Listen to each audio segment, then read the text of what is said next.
Shalom, bien-aimé de Dieu. À toi qui m'entends ce matin, je prie que le Seigneur te bénisse. Je prie que le Seigneur te garde. Je prie que la faveur de notre Père s'attache à ta vie. Je prie que toute arme forgée contre toi est nulle et sans effet. Je déclare au nom du Seigneur Jésus que ta semaine est bénie et que tu auras une excellente faveur au nom de Jésus-Christ. Amen. Je suis le pasteur des hommes de l'église Aréobote de Plateau. Nous allons partager notre pain quotidien du jour qui a pour thème Passion transformée et qui a pour texte de base Marc 1, verset 17. Je lis la parole au nom du Seigneur Jésus-Christ. Jésus leur dit, « Venez avec moi et je ferai de vous des pêcheurs d'hommes. » Amen. Alors ici, le Seigneur Jésus-Christ se trouve en Galilée. Amen. Et étant en Galilée, le Seigneur est en train de marcher au bord du lac Galilée. Et pendant qu'il marche, il regarde sur les eaux et il voit deux hommes qui vont attirer son attention. Il voit Simon et André. Amen. Simon et André sont deux pêcheurs. Ils ont été formés depuis leur jeune âge à être pêcheurs. Ils connaissent les rudiments de la pêche. La pêche est leur travail, est leur quotidien. Amen. C'est ce qui caractérise la passion pour laquelle ils sont sur terre, pêcher. Amen. Et pendant qu'ils sont en train de travailler, le Seigneur Jésus-Christ les interpelle et leur dit, « Suivez-moi et je ferai de vous des pêcheurs d'hommes. » Autrement dit, suivez-moi et je vous donnerai une autre identité. Amen. Alors ici, la vie de Simon et d'André me fait penser à nous lorsque nous étions encore dans le monde et que nous ne connaissions pas encore le Seigneur. Simon et André avaient le cœur rempli de passion pour la pêche, rempli de passion pour cette chose qui caractérisait leur vie. Lorsque nous étions dans le monde, nous avions des désirs, nous avions des passions brûlantes pour certaines choses. Certains parmi nous rêvaient de devenir des artistes. Certains parmi nous rêvaient de devenir des footballeurs professionnels. Certains avaient des passions qui étaient de connaître le maximum de conquêtes. Nous avions tous des passions qui n'honoraient pas Dieu, mais qui satisfaisaient simplement notre chair, notre âme, notre vie animale. Amen. Je veux dire à quelqu'un en ce jour, si tu n'es pas encore connecté au Christ et que tout ce à quoi tu aspires ne glorifie pas le nom de Dieu, je veux te dire que ces choses-là n'auront que pour but que de satisfaire ta vie charnelle, de satisfaire ta vie animale. La Bible nous parle d'un homme du nom de David, le roi David. Le roi David qui était l'homme selon le cœur de Dieu. La Bible dit qu'un soir, David étant sur son toit, regarde et voit une femme du nom de Bathsheba. Bathsheba qui n'est autre que la femme d'Uri, son serviteur. Et David se voit tout d'un coup rempli d'une passion débordante, dévorante, d'une envie pressante de connaître Bathsheba.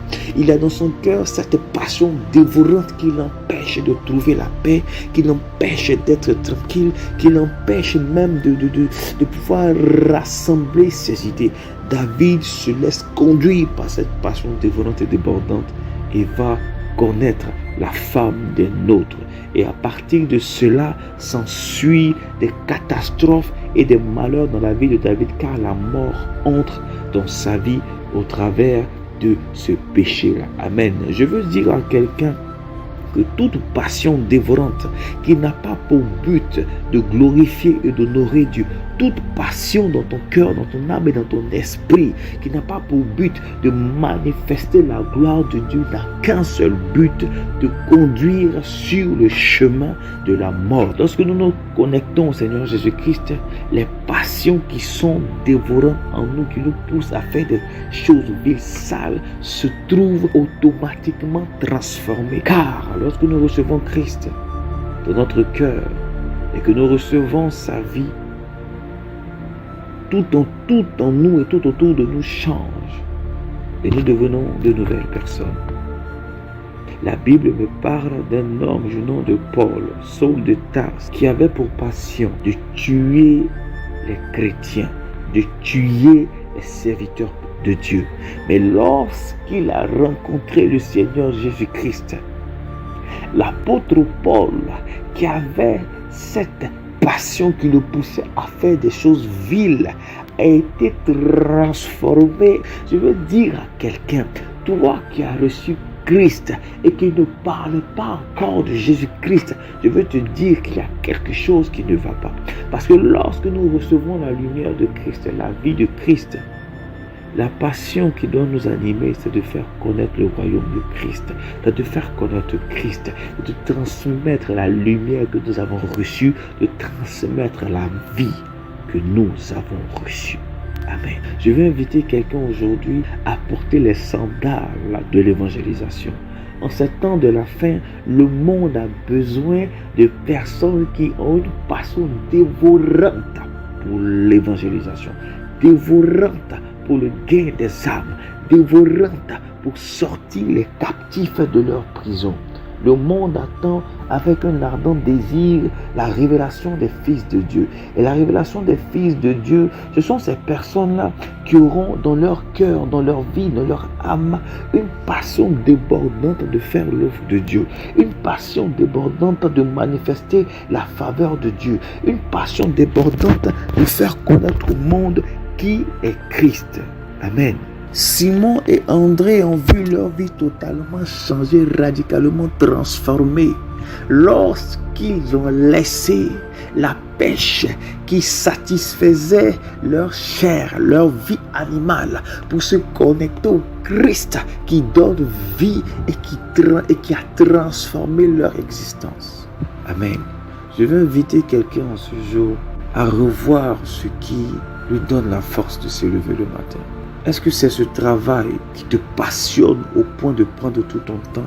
Ou est-ce que c'est Jésus-Christ qui t'a donné la vie qui te passionne? Je vais t'inviter aujourd'hui à avoir une passion et une soif débordante du Seigneur, à parler de lui partout, à transmettre l'évangile partout. Partout où tu te trouveras, il faut que quelqu'un entende de ta bouche l'évangile. Il faut que quelqu'un entende de ta bouche que Jésus l'aime. Ainsi, tu honoreras le Dieu qui t'a fait don de sa vie. Amen.